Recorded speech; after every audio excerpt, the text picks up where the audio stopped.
ಒಂದೇ ಕೃಷಿ ಭೂಮಿಯಲ್ಲಿ ಹತ್ತಾರು ವಿಧ ವಿಧದ ಬೆಳೆ. ಒಂದು ಬೆಳೆ ಕೈ ಸುಟ್ಟರೂ ಮತ್ತೊಂದು ಬೆಳೆ ಕೈ ಹಿಡಿಯುವ ಭರವಸೆ. ವರ್ಷಪೂರ್ತಿ ಕೃಷಿ, ವರ್ಷಪೂರ್ತಿ ಆದಾಯ. ಕೃಷಿ ಭೂಮಿಯಿಂದಲೇ ಬಂಡವಾಳ. ರಾಸಾಯನಿಕ ಬಳಸುವ ಹಾಗಿಲ್ಲ, ನಷ್ಟದ ಮಾತೆ ಉದ್ಭವವಾಗಲ್ಲ. ರೈತನ ಬದುಕನ್ನ ನಿಜವಾಗಿಯೂ ಹಸನಾಗಿಸುತ್ತೆ ಈ ಕೃಷಿ ಪದ್ಧತಿ. ಅದುವೇ ಸಮಗ್ರ ಮಿಶ್ರ ಸಾವಯವ ಬೇಸಾಯ. ಕೃಷಿ ಖಜಾನೆಗೆ ಸ್ವಾಗತ. ನಾನು ಶ್ವೇತಾ.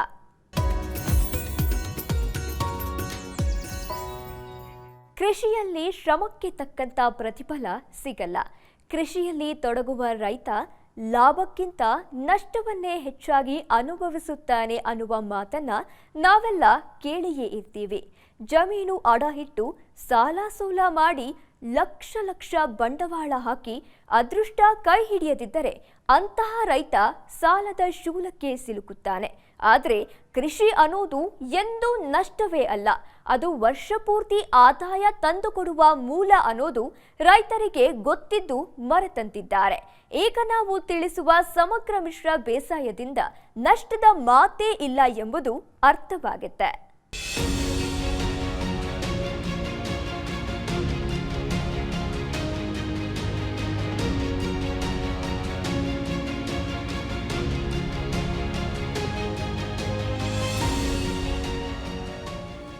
ಹಚ್ಚ ಹಸಿರ ನೆಲ, ಕಣ್ಣು ಹಾಯಿಸಿದಲ್ಲೆಲ್ಲ ಕಾಣುವ ಹಸಿರ ಗಿಡ ಮರ, ತರಹೇವಾರಿ ಹಣ್ಣು ಹಂಪಲು, ಒಂದಿಷ್ಟು ಜಾಗವಿಲ್ಲದೆ ಎಲ್ಲೆಡೆ ಬೆಳೆದಿರುವ ಬೆಳೆ, ವರ್ಷದ ಎಲ್ಲಾ ಕಾಲದಲ್ಲೂ ಒಂದಲ್ಲ ಒಂದು ಬೆಳೆಯ ಇಳುವರಿ. ಇದು ಕೃಷಿ ಭೂಮಿಗೆ ಹೊಕ್ಕು ಒಂದು ಸುತ್ತು ಬಂದರೆ ಕಾಣಸಿಗುವ ದೃಶ್ಯ. ಅದುವೇ ಸಮ್ಮಿಶ್ರ ಸಮಗ್ರ ಕೃಷಿಯ ಒಂದು ನೋಟ.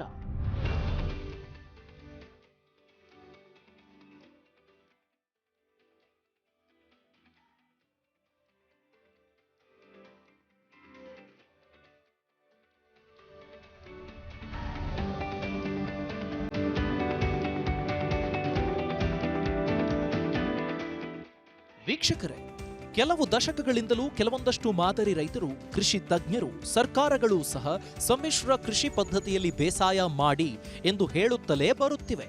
ಸಮಗ್ರ ಸಮ್ಮಿಶ್ರ ಕೃಷಿ ಮಾಡಿದರೆ ರೈತನಿಗೆ ಎಂದೂ ಕೂಡ ನಷ್ಟದ ಮಾತೇ ಇರುವುದಿಲ್ಲ ಎಂದು ಸಹ ಸಲಹೆ ನೀಡಲಾಗುತ್ತಿದೆ. ಸಮ್ಮಿಶ್ರ ವ್ಯವಸಾಯ ರೈತನಿಗೆ ನಿರಂತರ ಆದಾಯ ತಂದುಕೊಡುವ ಒಂದು ಉತ್ತಮ ಕೃಷಿ ಪದ್ಧತಿ ಎಂದು ಹೇಳಲಾಗುತ್ತಿದೆ. ಆದರೆ ನಮ್ಮ ರೈತರು ಮಾತ್ರ ಹೆಚ್ಚಾಗಿ ಸಮ್ಮಿಶ್ರ ಕೃಷಿಯತ್ತ ಮುಖ ಮಾಡಲು ಹಿಂದೇಟು ಹಾಕ್ತಿದ್ದಾರೆ. ರೈತರಿಗೆ ಒಂದೇ ಬಾರಿಗೆ ಲಾಭ ಬಂದು ಕೈ ಸೇರಬೇಕು ಅಂತ ಒಂದು ಅಥವಾ ಎರಡೇ ತೆರನಾದ ಬೆಳೆಗಳನ್ನೇ ಮಾಡುತ್ತಾ ಭಾಗಶಃ ಕೃಷಿಯಲ್ಲಿ ಸೋತಿದ್ದಾರೆ ಅನಿಸುತ್ತೆ. ಕೃಷಿ ಅನ್ನೋದೇ ನಷ್ಟದ ಕೆಲಸ ಎಂಬ ತಪ್ಪು ಭಾವನೆ ಸಾಕಷ್ಟು ರೈತರಲ್ಲಿ ಅದಾಗಲೇ ಬಂದಾಗಿದೆ. ಇನ್ನು ಬೇರೆ ದಾರಿ ಕಾಣದ ರೈತರು ಕಷ್ಟನೋ ನಷ್ಟನೋ ಅದೇ ಕೃಷಿಯಲ್ಲಿ ಒದ್ದಾಡ್ತಿದ್ದಾರೆ. ಇದು ಕಣ್ಣ ಮುಂದಿರುವ ವಾಸ್ತವ.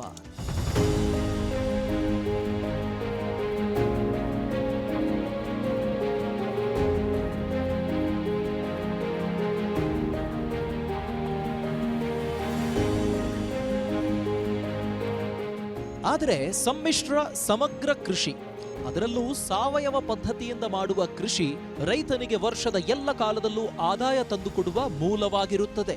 ಸಮ್ಮಿಶ್ರ ಬೇಸಾಯ ಪದ್ಧತಿಯಲ್ಲಿ ರೈತರಿಗೆ ಖಂಡಿತವಾಗಿಯೂ ನಷ್ಟದ ಮಾತೇ ಇರುವುದಿಲ್ಲ. ಒಂದೇ ಬಾರಿಗೆ ಅಧಿಕ ಬಂಡವಾಳ ಹಾಕುವ ಅಗತ್ಯವಿರುವುದಿಲ್ಲ. ಒಂದು ಬೆಳೆಗೆ ಹಾಕಿದ ಬಂಡವಾಳ ಮತ್ತೊಂದು ಬೆಳೆಯಲ್ಲಿ ಕೈ ಸೇರುತ್ತದೆ. ಒಂದೆರಡು ಬೆಳೆಗಳು ರೈತನ ಕೈ ಸುಟ್ಟರೂ ಮತ್ತೊಂದಿಷ್ಟು ಬೆಳೆಗಳು ಕೈ ಹಿಡಿಯುತ್ತವೆ. ಮಾರುಕಟ್ಟೆಯ ಸಮಸ್ಯೆಯಂತೂ ಎಂದೂ ಕಾಡುವುದಿಲ್ಲ. ಹೀಗೆ ಕೇವಲ 1.5-2 ಎಕರೆ ಕೃಷಿ ಭೂಮಿಯಲ್ಲೇ ವಾರ್ಷಿಕ ಲೆಕ್ಕದಲ್ಲಿ ಲಕ್ಷ ಲಕ್ಷ ಆದಾಯ ಗಳಿಸಿ ಯಶಸ್ವಿಯಾಗಿರುವ ಹಲವಾರು ರೈತರು ನಮ್ಮ ನಡುವೆಯೇ ಇದ್ದಾರೆ.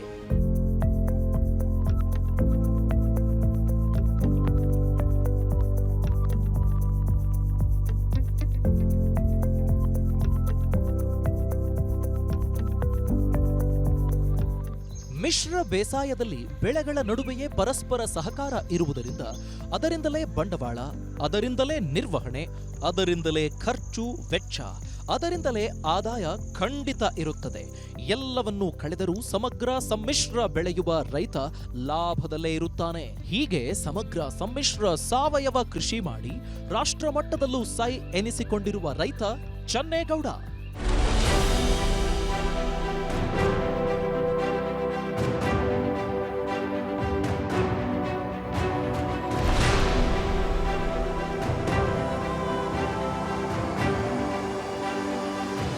ಚನ್ನೇಗೌಡ ಅವರು ಬೆಂಗಳೂರು ಗ್ರಾಮಾಂತರ ಜಿಲ್ಲೆಯ ರಾಜಾನುಕುಂಟೆ ಬಳಿಯ ಅರಕೆರೆ ಗ್ರಾಮದವರು.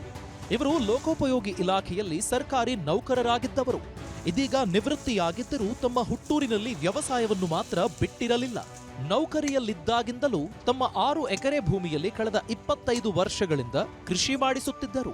ಆರಂಭದಲ್ಲಿ ಎಲ್ಲ ರೈತರಂತೆ ಒಂದೆರಡು ಬೆಳೆಗಳಿಗೆ ಸೀಮಿತವಾಗಿ ಕೈ ಸುಟ್ಟುಕೊಂಡಿದ್ದವರಿಗೆ ಆಶಾದಾಯಕವಾಗಿ ಕಂಡಿದ್ದು ಸಮಗ್ರ ಸಮ್ಮಿಶ್ರ ಸಾವಯವ ಕೃಷಿ.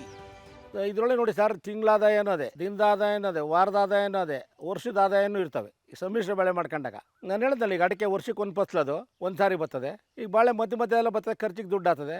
ಏಲಕ್ಕಿನೂ ಬರ್ತದೆ. ಮತ್ತು ಇದರೊಳಗೆ ಏನು ಇಂಟರ್ ಕ್ರಾಪ್ ತರಕಾರಿ ಏನು ಬೇಕಾದ್ರೂ ಬೆಳಿಬೋದು. ಇದರೊಳಗೆ ನೀವು ಮಧ್ಯೆ ಒಂದು ಸಾಲಿನೊಳಗೆ ಏನು ಬೇಕಾದ್ರೂ ತರಕಾರಿ ಬೆಳಿಬೋದು. ಸೋರೆ, ಹೀರೆ, ಪಂಪ್ಕಿನ್ನು ಏನು ಹಾಕೊಂಡು ಬೇಕಾದ್ರೂ ಬೆಳಿಬೋದು ಇದರೊಳಗೆ. ಆದ್ರೆ ನನಗೆ ಯಾಕೆ ಮಾಡಿಲ್ಲ ಅಂದರೆ ನಮ್ಮ ಹತ್ರ ಸಮಸ್ಯೆ ಲೇಬರ್ದು. ಏನು ಬೆಳೆ ಬೇಕಾದ್ರೂ ಮಾಡ್ಬೋದು ಇದರೊಳಗೆ. ಕಾರಣ ಅಂತ ರೋಗ ರುಜಿನಿ ಬರಲ್ಲ. ಈ ಒಣ ಬೇಸಾಯದಾಗೆ ಅನೇಕ ಫ್ಲಕ್ಚುಯೇಷನ್ ಆಗಿ ಹವಾಮಾನ ವೈಪರೀತ್ಯದಿಂದ ಬೆಳೆಗಳು ಹೋತವೆ. ಇಲ್ಲಿ ಹೋಗಲ್ಲ, ಯಾಕೆಂದ್ರೆ 50% ಟ್ರಾನ್ಸ್ಪರೆಂಟ್ ಇರ್ತದೆ. ಇದು ಬೆಳೆನೂ ಭಾಳ ಉತ್ಕೃಷ್ಟವಾಗಿ ಬರ್ತವೆ. ಇದರೊಳಗಡೆ ಏನು ಬೇಕಾದ್ರೂ ಮಾಡ್ಬೋದು. ಬೀನ್ಸು, ತೊಂಡೆ, ಏಕವು ಒಂದು ಪ್ಲಾಸ್ಟಿಕ್ ದಾರ ಕಟ್ಕೊಂಡ್ರೆ ಪೂರ್ತಿ ಹಬ್ಬಿಸ್ಕೊಂಡು ಆದಾಯನೂ ಜಾಸ್ತಿ ಮಾಡ್ಕೊಬೋದು. ರೈತ ಚನ್ನೇಗೌಡ ಒಂದೇ ಮಾತಿನಲ್ಲಿ ಹೇಳಿದ್ದು, ಕೃಷಿಯಲ್ಲಿ ಆದಾಯ ದ್ವಿಗುಣ ಮಾಡಿಕೊಳ್ಳಬೇಕು, ರೈತರಿಗೆ ಮಾದರಿಯಾಗಿ ನಿಲ್ಲಬೇಕು. ಸಮಗ್ರ ಸಮ್ಮಿಶ್ರ ಕೃಷಿ ಮಾಡಿದರೆ ರೈತರಿಗೆ ಖಂಡಿತವಾಗಿಯೂ ನಷ್ಟ ಎಂಬುದು ಹತ್ತಿರಕ್ಕೂ ಸುಳಿಯೋದಿಲ್ಲ ಎಂಬುದು. ಚನ್ನೇಗೌಡ ಅವರು ಸಮಗ್ರ ಪದ್ಧತಿಯಲ್ಲಿ ಸಮ್ಮಿಶ್ರ ಸಾವಯವ ಕೃಷಿ ಪದ್ಧತಿ ಮಾಡಿ ಬಹಳಷ್ಟು ಆರ್ಥಿಕ ಸದೃಢತೆ ಸಾಧಿಸಿ ಬದುಕನ್ನು ತುಂಬಾ ಆತ್ಮವಿಶ್ವಾಸದಿಂದ ನಡೆಸುತ್ತಿದ್ದಾರೆ. ಕಳೆದ 2 ದಶಕಗಳಿಂದ ಸಮಗ್ರ ಸಮ್ಮಿಶ್ರ ಸಾವಯವ ಕೃಷಿಯಲ್ಲಿ ಹೇಗೆ ಯಶಸ್ಸು ಸಾಧಿಸಿದ್ದಾರೆ ಎಂಬುದನ್ನು ಅವರದೇ ಮಾತಿನಲ್ಲಿ ಕೇಳಿದರೆ ಯಾವ ರೈತರಾದರೂ ಮಿಶ್ರ ಬೇಸಾಯದತ್ತ ಒಲವು ತೋರುವುದಂತೂ 100ಕ್ಕೆ 100ರಷ್ಟು ಸತ್ಯ.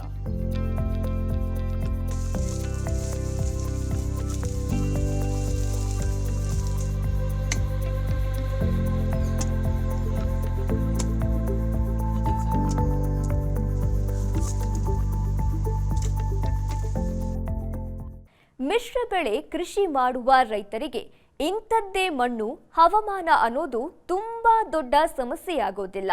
ಬಹುತೇಕ ರೀತಿಯ ಬೆಳೆಗಳನ್ನ ಬೆಳೆಯೋದ್ರಿಂದ ಎಲ್ಲ ರೀತಿಯ ಮಣ್ಣಿಗೂ ಹವಾಮಾನಕ್ಕೂ ಒಗ್ಗುವಂತ ಬೆಳೆಗಳನ್ನ ಬೆಳೆಯಬಹುದು. ಹಾಗಾದ್ರೆ ಒಂದು ಕೃಷಿ ಭೂಮಿಯಲ್ಲಿ ಸಮ್ಮಿಶ್ರ ಕೃಷಿ ಮಾಡೋದು ಹೇಗೆ? ಅದಕ್ಕೆ ಅನುಸರಿಸಬೇಕಾದ ಸೂಕ್ತ ಕ್ರಮಗಳೇನು ಅನ್ನೋದನ್ನ ತಿಳಿಯೋಣ ಬನ್ನಿ.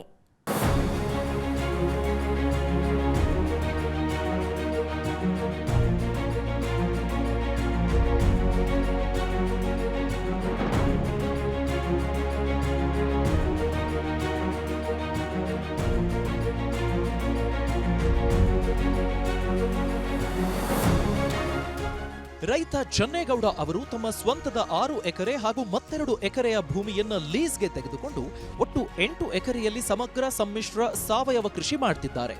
ಇವರು ತಮ್ಮ ಕೃಷಿ ಭೂಮಿಯಲ್ಲಿ 30 ಜಾತಿಯ ಹಣ್ಣಿನ ಗಿಡಗಳನ್ನ ಹಾಕಿದ್ದಾರೆ. ಹಲಸು, ಸೇಬು, ಸೀಬೆ, ಮಾವು, ಬಟರ್ ಫ್ರೂಟ್, ಪಪ್ಪಾಯ, ಗೇರು ಹಣ್ಣು, ಸಪೋಟ, ಕೊಡಗು ಕಿತ್ತಳೆ, ನಿಂಬೆ ಹೀಗೆ ಬಗೆ ಬಗೆಯ ಹಣ್ಣಿನ ಗಿಡಗಳನ್ನು ಬೆಳೆದಿದ್ದಾರೆ. ಇದರೊಂದಿಗೆ ಬಾಳೆ ತೋಟ, ಸಿಹಿಗುಂಬಳ, ಅಡಿಕೆ ತೋಟವನ್ನು ಮಾಡುತ್ತಿದ್ದಾರೆ. ಅಡಿಕೆಯ ನಡುವೆ ಅಂತರ್ ಬೆಳೆಯಾಗಿ ಬಾಳೆ ಗಿಡಗಳನ್ನು ನೆಟ್ಟು ಬೆಳೆಯುತ್ತಿದ್ದಾರೆ. ಹೀಗೆ ಅಂತರ್ ಬೆಳೆಗಳಿಗೆ ಬಂಡವಾಳ, ನಿರ್ವಹಣೆ ಮತ್ತು ಲಾಭಗಳ ಬಗ್ಗೆ ರೈತ ಚನ್ನೇಗೌಡರ ಮಾತಲ್ಲೇ ಕೇಳೋಣ ಬನ್ನಿ.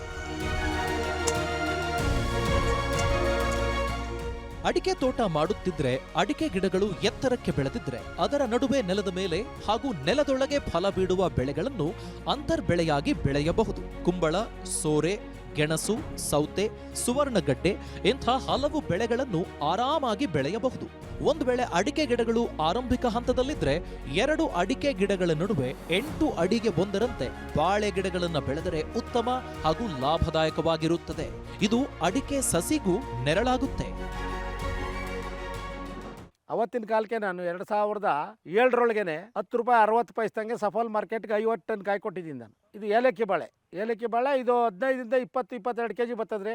ಆವ್ರೇಜ್ 35ರಿಂದ 40 ರೂಪಾಯಿ ಇದಿರ್ತದೆ ಕಾಯಿ. ಬಂಡವಾಳ ಇದಕ್ಕೆ ನೋಡಿ ಸರ್, ಇದು ಒಂದು ಗಿಡ ಬಂದು 28 ರೂಪಾಯಿ. 1.5 ಎಕರೆಗೆ ಹಾಕಿದ್ರೆ 1500 ಗಿಡ ಬೀಳ್ತವೆ. ಬಟ್ ನಾವು ಇಂಟರ್ ಕ್ರಾಪ್ ಮಾಡ್ಕೊಂಡಿರೋದಲ್ರಿ, ಬರೀ ಬಾಳೆನ ಹಾಕಿದ್ರೆ ಒಂದು 1500 ಗಿಡ ಬೀಳ್ತವೆ. ಕೃಷಿ ಭೂಮಿಯ ಬದುಗಳಲ್ಲಿ ಬೆಣ್ಣೆ ಹಣ್ಣಿನ ಗಿಡಗಳು. ಬೆಣ್ಣೆ ಹಣ್ಣು ಅಥವಾ ಬಟರ್ ಫ್ರೂಟ್ ತುಂಬಾ ಒಳ್ಳೆಯ ರುಚಿ ಹಾಗೂ ಅಧಿಕ ಬೆಲೆ ಇರುವ ಹಣ್ಣಾಗಿದೆ. ಬಟರ್ ಫ್ರೂಟ್ ಬೆಳೆಯನ್ನು ಒಂದೇ ಕಡೆ ಬೆಳೆಯಬೇಕಾದ್ರೆ ಖಂಡಿತವಾಗಿಯೂ ನೀರಿನ ಅಗತ್ಯತೆ ಹೆಚ್ಚಾಗಿ ಬೇಕಾಗುತ್ತೆ. ನಿರ್ವಹಣೆ ಕಡಿಮೆ ಇದ್ದರೂ ನೀರಿನ ಅಗತ್ಯ ಹೆಚ್ಚಾಗಿರುವುದರಿಂದ ಸಾಮಾನ್ಯವಾಗಿ ಬಟರ್ ಫ್ರೂಟ್ ಬೆಳೆಯೋಕೆ ರೈತರು ಹಿಂದೆಜ್ಜೆ ಇಡ್ತಾರೆ. ಆದರೆ ಕೃಷಿ ಭೂಮಿ ಸುತ್ತಲೂ 25 ಅಡಿಗೆ ಒಂದರಂತೆ ಗಿಡ ಹಾಕಿದ್ರೆ ಎಂಥ ಸಮಸ್ಯೆಗಳು ಇರೋದಿಲ್ಲ. ಅಲ್ಲದೆ ಆದಾಯದ ಮೂಲವೂ ಆಗಿರುತ್ತದೆ.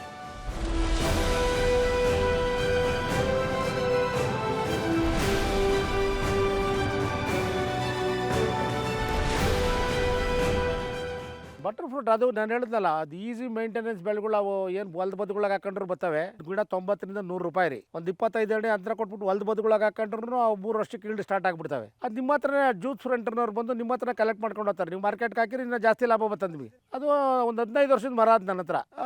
ಅದು ದುಡ್ಡು ಒಂದು 8 ವರ್ಷದಿಂದ ಬರ್ತದೆ ರೀ. ಒಂದು 15,000, 8,000, 7,000 ವರ್ಷಕ್ಕೆ ಒಂದೇ ಫಸಲು. ಏನು ಮೇಂಟೆನೆನ್ಸ್ ಇಲ್ಲ. ನೀವು ಹಾಕಿರೋ ಮಗ್ರ ಕೊಟ್ಟಿಗೆ ಗೊಬ್ಬರ ಹಾಕ್ಬೋದು ಅಷ್ಟೇ. ಈಗ ಸೆಪ್ಟೆಂಬರ್ ಸ್ಟಾರ್ಟ್ ಆದರೆ ಡಿಸೆಂಬರ್ ತನಕ ಇರ್ತವೆ. ಒಂದು ಕೆಜಿಗೆ 100 ರೂಪಾಯಿ ನಾವು ಕೊಡೋದ್ರಿ. ಒಂದು 35 ಗಿಡ ಒಂದು ನನ್ನ ಹತ್ರ ಟ್ರಯಲಾಗಿ ನೋಡಿದ್ದು ಒಂದೇ ಗಿಡದಿಂದ ನೋಡಿ ಟ್ರಯಲ್ ನೋಡಿ ತಂದು ಹಾಕಿರೋದು 35 ಗಿಡ. ಈಗ ಇನ್ನೊಂದಷ್ಟು ಹಾಕ್ಬೇಕಂತ ನನಗೆ ಮೋಟಿವೇಶನ್ ಹಾಕ್ತೀನಿ. ನಾನು ಬಾರ್ಡರ್ನಾಗ ಎಲ್ಲೆಲ್ಲಿ ಜಾಗವೇ ಇನ್ನೊಂದು 50 ಗಿಡ ಹಾಕ್ತೀನಿ. ಹೆಚ್ಚಿನ ಸಂಖ್ಯೆಯ ರೈತರು ಹೊಲದಲ್ಲಿ ರಾಗಿ ಬೆಳೆದರು ಅಥವಾ ಯಾವುದೇ ತರಕಾರಿ ಬೆಳೆ ಇಟ್ಟರೂ ಕೇವಲ ಆ ಬೆಳೆಗಷ್ಟೇ ಕೃಷಿ ಭೂಮಿ ಸೀಮಿತವಾಗಿಡುತ್ತಾರೆ. ಅದರ ಬದಲಾಗಿ ತರಕಾರಿ ಬೆಳೆಗಳ ಜೊತೆ ಬೆಳೆಗೆ ಪೂರಕವಾದ ಇತರ ಬೆಳೆ ಬೆಳೆದರೆ ಮುಖ್ಯ ಬೆಳೆಯ ಖರ್ಚು ವೆಚ್ಚಗಳನ್ನು ಅಂತರ್ಬೆಳೆ ಸರಿದೂಗಿಸಿಕೊಂಡು ಹೋಗುತ್ತೆ. ಹೆಚ್ಚಿನ ಲಾಭದ ಉದ್ದೇಶದಿಂದ ಲಕ್ಷಾಂತರ ರೂಪಾಯಿ ಬಂಡವಾಳ ಹಾಕಿ ತರಕಾರಿ ಬೆಳೆದರೆ ಅದರ ಬೆಲೆ ಅದೃಷ್ಟದ ಮೇಲೆ ನಿಂತಿರುತ್ತೆ.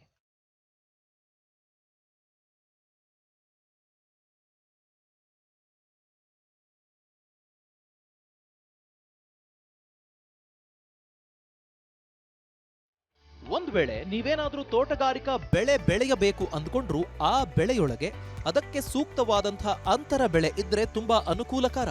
ಜಮೀನಿನ ಒಂದು ಭಾಗದಲ್ಲಿ ಭೂಮಿ ಅಷ್ಟು ಫಲವತ್ತಾಗಿರದಿದ್ರೆ ಅಂಥ ಭೂಮಿಯಲ್ಲಿ ಅತಿ ಕಡಿಮೆ ಬಂಡವಾಳ ನಿರ್ವಹಣೆ ಇರುವಂತಹ ಬೆಳೆಗಳನ್ನ ಬೆಳೆಯಬಹುದು. ಇದಕ್ಕೆ ಸೂಕ್ತವೆಂದರೆ ಸಿಹಿ ಕುಂಬಳ. ಮಳೆಗಾಲ ಚಳಿಗಾಲದ ಸಮಯದಲ್ಲಿ ಸಿಹಿ ಕುಂಬಳ ಬೆಳೆದರೆ ಅದು ಸಂಪೂರ್ಣವಾಗಿ ಮಳೆಯಾಧಾರಿತವಾಗಿರುತ್ತದೆ. 3 ತಿಂಗಳ ಬೆಳೆಯಾದ ಕುಂಬಳ ಬೆಳೆದರೆ ಯಾವ ಮುನ್ನೆಚ್ಚರಿಕೆ ವಹಿಸಬೇಕು ಗೊತ್ತಾ? ಕುಂಬಳ ಸಿಹಿ ಕುಂಬಳ ಸರ್. ಅದು ಸಿಹಿ ಕುಂಬಳ ಹೆಂಗೆ ಅಂತಂದ್ರೆ ನಾವು ಕುಂಬಳ ನಾವು ಭಾಳ ಕಡಿಮೆ ತರಕಾರಿ ಬಿಟ್ಟಿದ್ದೀವಿ. ಅವ್ನು ಯಾರೋ ಒಬ್ಬ ನಮ್ಮ ಹತ್ರ ಯಾವ ಕ್ಯಾಬೇಜ್ ತಗೊಂತಾನೆ, ಅವನ್ನೆಲ್ಲ ಕಡೆ ಪಾರ್ಸಲ್ ಆಗ್ತಾನೆ. ಅದನ್ನ ನನಗೆ ತಗೊಬೇಕಾದಾಗೇನೆ ಅವ್ನಿಗೆ ಅಗ್ರಿಮೆಂಟ್ ಮಾಡಿಬಿಟ್ಟಿದ್ದೀನಿ ನಾನು. ನೀನು ಏನಾನ ಮಾರ್ಕ 8 ರೂಪಾಯಿಗಾನ ಮಾರ್ಕ, ನನಗೆ ಒಂದು ಕೆಜಿಗೆ 6 ರೂಪಾಯಿ ಕೊಡಂಗಿದ್ರೆ ಬೆಳ್ಕೊಡ್ತೀನಿ ನಾನು ಅಂತೇಳಿ. ಬೀಜ ಅವನೇ ಕೊಡ್ಸೇವನೆ, ಗೊಬ್ಬರನೂ ಅವನೇ ಕೊಡ್ತಾನೆ, ಔಷಧಿನೂ ಅವನೇ ತಂದು ಕೊಡ್ತಾನೆ. ನೀರು ಹಾಕ್ಬಿಟ್ಟು ಮೇಂಟೆನೆನ್ಸ್ ಮಾಡಿ ಅವ್ನಿಗೆ ಕೊಡೋದು. ಎಷ್ಟು ಟನ್ ಬಂದರೆ ಅದು ವೇಬಿಟ್ ತೂಕ ಅಷ್ಟು ಕಾಸು ನಮಗೆ ಕೊಡ್ತಾನೆ, 6 ರೂಪಾಯಿ ಕೆಜಿ. ಭೀಷ್ಮ A1 ಅಂತ 3 ತಿಂಗಳಿಗೆ ಮುಗಿದೇ ಹೋಗ್ತದೆ. 3 ತಿಂಗಳಿಗೆ ಸೆಪ್ಟೆಂಬರ್ ಎಂಡ್ ಅಷ್ಟೊಂದು ಮುಗಿದೇ ಹೋಗ್ತದೆ. ನಾನೊಂದು 25 ಟನ್ ಇಟ್ಕೊಂಡಿದ್ದೀನಿ. 1.5 ಲಕ್ಷ ರೂಪಾಯಿ ಹೋಗ್ತದೆ ಬಂಡವಾಳ. ಒಂದು 25,000 ಉಳುಮೆಯಿಂದ ಎಲ್ಲ ಮಾಡಿರೋದು ಒಂದು 25,000 ಖರ್ಚು ಅಷ್ಟೇ. ಅದಕ್ಕೆ ನಾಟಿ ಮಾಡಿದಂಗೆ 90 ದಿನಕ್ಕೆ ಈಲ್ಡ್ ಬಂದ್ಬಿಡ್ತದೆ. ನಮಗೆ ಕಟಾವ್ ಆಗುತ್ತದೆ. ಕಟಾವ್ ಆಗೋದಾಗ ನಾವು ಮಾರ್ಕೆಟ್ ಕಂಡ್ಕೊಬೇಕು. ಒಂದೊಂದ್ಸಾರಿ ತಗೊಂಡೋಗೋರು ಇರಲ್ಲ, ಅದನ್ನ ಧರ್ಮಸ್ಥಳಕ್ಕೆ ಕಳಿಸ್ಬೇಕಾಗ್ತದೆ ಊಟಕ್ಕೆ. ಹಂಗಾಗೋದ್ ಬದಲು ನಾವು ಒಂದು ಮಾರ್ಕೆಟ್ ಕಂಡ್ಕೊಂಡು ನೋಡ್ಕೊಂಡು ಅವ್ನಿಗೆ ಅಗ್ರಿಮೆಂಟ್ ಮಾಡ್ಕೊಂಡು ಅವನ ಹತ್ರ ಖರ್ಚಿಕ್ಸ್ಬೇಕು. 800 ಗ್ರಾಮ್ ಬೀಜ 9,000 ರೂಪಾಯಿ ಸರ್. ಈಗ 2 ಎಕರೆಗೆ ಹಾಕಿದ್ದೀನಿ ಸರ್. 25,000 ರೂಪಾಯಿ ಖರ್ಚಾಗಿದೆ ಈಗ ಟೋಟಲಿ. 1.5 ಲಕ್ಷ ರೂಪಾಯಿ ಬರ್ತದೆ ಅನ್ಕೊಂಡಿದ್ದೀನಿ 90 ದಿನಕ್ಕೆ. ಕುಂಬಳ 2-3 ಸಾರಿ ಬೆಳೆದಿದ್ವಿ ನಾವು. ನೀರಿನ ಬೆಳೆ ಅಲ್ಲ ಅದು, ಮಳೆ ನೀರಿಗೆ ಹಾಕೊಂಡು ಮಾಡೋಂಥದ್ದು ಅದು. ಈಗ ತಕ್ಕಲು ಬಂಜರು ಭೂಮಿ ಬಿಡೋದಕ್ಕೆ ಬದಲು ಹೊಲ್ದಾಗ ಕಳೆನೂ ಬರಲ್ಲ. ಅದು ಬದ್ರೆ ಅದ್ರ ತಪ್ಪಲ ಅದೆಲ್ಲ ಹಾಕಿ ರೋಟ್ರಿ ಮಾಡಿ ತಿರ್ಗಿ ಅದೇ ಗೊಬ್ಬರ ಆಗ್ತದೆ. ತಿರ್ಗಿ ಈರಾದ್ಮೇಲೆ ಸೊರೆ ಹಾಕಡ್ಲಿ ಅವನು ಒಳ್ಳೆ ಈಲ್ಡ್ ಇರ್ತದಲ್ರಿ. ಏನು ಮಾಡ್ತಿದ್ದವ್ರು ಮಾಡೋದು ಬಡವ್ರ ಬೆಳೆ. ಮಿಶ್ರ ಬೆಳೆಯಲ್ಲಿ ಅದರಲ್ಲೂ ಸಾವಯವ ಕೃಷಿ ಪದ್ಧತಿಯಿಂದ ಮಾಡುವ ಮಿಶ್ರ ಬೇಸಾಯದಿಂದ ಭೂಮಿಯ ಫಲವತ್ತತೆ ಹೆಚ್ಚಾಗುತ್ತಲೇ ಹೋಗುತ್ತದೆ. ಕಳೆನಾಶಕ ರಾಸಾಯನಿಕಗಳನ್ನು ಬಳಸದೆ ಮಾಡುವುದರಿಂದ ಬಂಡವಾಳದಲ್ಲಿ ಉಳಿತಾಯವಾಗುತ್ತದೆ. ಕಳೆನಾಶಕಗಳನ್ನು ಬಳಸದೆ ಬುಷ್ ಕಟರ್ ಯಂತ್ರದಿಂದ ಬೆಳೆದ ಕಳೆಯನ್ನು ಕತ್ತರಿಸಿ ಹಾಕಬೇಕು. ಹೀಗೆ ಮಾಡೋದ್ರಿಂದ ಬೆಳೆಗೆ ಅಡ್ಡಿಯಾಗುವ ಅದೇ ಬೆಳೆಗೆ ಗೊಬ್ಬರವಾಗುತ್ತದೆ. ಅಡಿಕೆಗೆ ಆದ್ರೆ ವರ್ಷಕ್ಕೊಮ್ಮೆ ಗೊಬ್ಬರ ನೀಡಬೇಕಾಗುತ್ತೆ. ಅಂತರ್ ಬೆಳೆಯಾಗಿ ಬೆಳೆಯುವ ಮಾವು, ಸಪೋಟದಂಥ ಗಿಡಗಳಿಗೂ ಸಹ ವರ್ಷಕ್ಕೊಮ್ಮೆ ಕೊಟ್ಟಿಗೆ ಗೊಬ್ಬರ ಹಾಕಿದ್ರೆ ಸಾಕು. ಅಂದಹಾಗೆ ಸಮಗ್ರ ಸಮ್ಮಿಶ್ರ ಕೃಷಿಯಲ್ಲಿ ಅರಣ್ಯ ಕೃಷಿಯೂ ಸಹ ಆದಾಯದ ದೊಡ್ಡ ಮೂಲವಾಗಿರುತ್ತದೆ.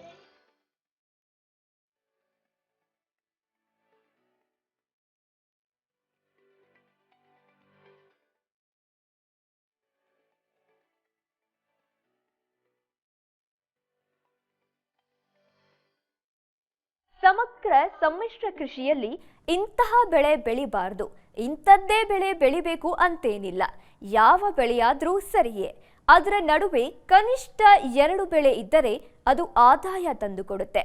ಈ ಬಗ್ಗೆ ಮತ್ತೊಂದಿಷ್ಟು ಉಪಯುಕ್ತ ಮಾಹಿತಿ ತಿಳಿಯೋಣ ಬನ್ನಿ. ಸಮಗ್ರ ಸಮ್ಮಿಶ್ರ ಕೃಷಿಯ ಮುಖ್ಯ ಉದ್ದೇಶವೇ ರೈತ ನಷ್ಟದಿಂದ ದೂರಾಗಿ ಆದಾಯವನ್ನು ವರ್ಷದಿಂದ ವರ್ಷಕ್ಕೆ ಹೆಚ್ಚಿಸಿಕೊಳ್ಳೋದು. ಅದರಲ್ಲೂ ಸಾವಯವ ಪದ್ಧತಿಯಲ್ಲಿ ಕೃಷಿ ಮಾಡಿದ್ದಲ್ಲಿ ರೋಗ ಬಾಧೆ ಭಾಗಶಃ ಕಡಿಮೆ ಆಗುತ್ತೆ, ಭೂಮಿಯ ಫಲವತ್ತತೆ ಹೆಚ್ಚಾಗುತ್ತದೆ.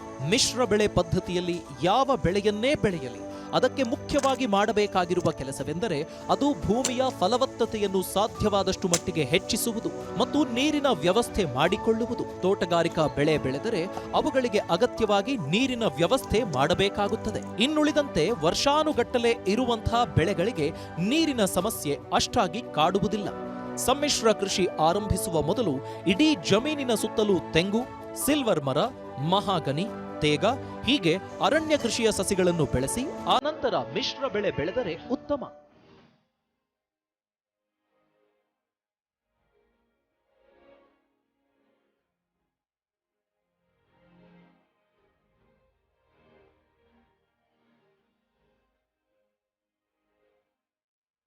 ಅರಣ್ಯ ಕೃಷಿ ಮಾಡುವುದರಿಂದ ತುಂಬಾ ಬಂಡವಾಳ ಹಾಕಿ ಕಳೆದುಕೊಳ್ಳುವುದು ಏನೂ ಇಲ್ಲ. ಜಮೀನಿನ ಸುತ್ತಲೂ ಉಳಿಯುವ ಒಂದಷ್ಟು ಜಾಗದಲ್ಲೇ ಗಿಡಗಳನ್ನು ನೆಟ್ಟರೆ ಸಾಕು. ಆ ಸಮಯದಲ್ಲಿ ಮಾತ್ರ ಕಡಿಮೆ ಪ್ರಮಾಣದ ಬಂಡವಾಳ ಬೇಕಾಗುತ್ತೆ. ಆನಂತರ ಅದಕ್ಕೆ ಪ್ರತ್ಯೇಕ ಮುತುವರ್ಜಿ ವಹಿಸಬೇಕಾಗಿರುವುದಿಲ್ಲ. ತೆಂಗು ಆದರೆ ವರ್ಷಕ್ಕೆರಡು ಬಾರಿ ಕಾಯಿ ಕೀಳಬಹುದು. ಇಲ್ಲವೇ ಟೀಕ್, ಸಿಲ್ವರ್ ಓಕ್, ಮಹಾಗನಿ, ಹೊನ್ನೆಯಂಥ ಗಿಡ ಬೆಳೆಸಿದ್ರೆ 10 ರಿಂದ 15 ವರ್ಷಕ್ಕೆ ಕೆಲವು ಲಕ್ಷ ರೂಪಾಯಿ ಒಂದೇ ಬಾರಿಗೆ ರೈತನ ಕೈ ಸೇರುವಂತಾಗುತ್ತದೆ. ಹಾಗೊಮ್ಮೆ 1 ಎಕರೆಯಲ್ಲಿ ಮಹಾಗನಿ ಬೆಳೆದರೆ ಸುದೀರ್ಘ ಅವಧಿಗೆ ಒಮ್ಮೆ ಕನಿಷ್ಠ 1 ಕೋಟಿ ರೂಪಾಯಿ ಒಟ್ಟಿಗೆ ಆದಾಯ ಬರುತ್ತದೆ. ಈ 10-15 ವರ್ಷಗಳಲ್ಲಿ ಅದೆಷ್ಟು ಮಿಶ್ರ ಬೆಳೆ ಬೆಳೆ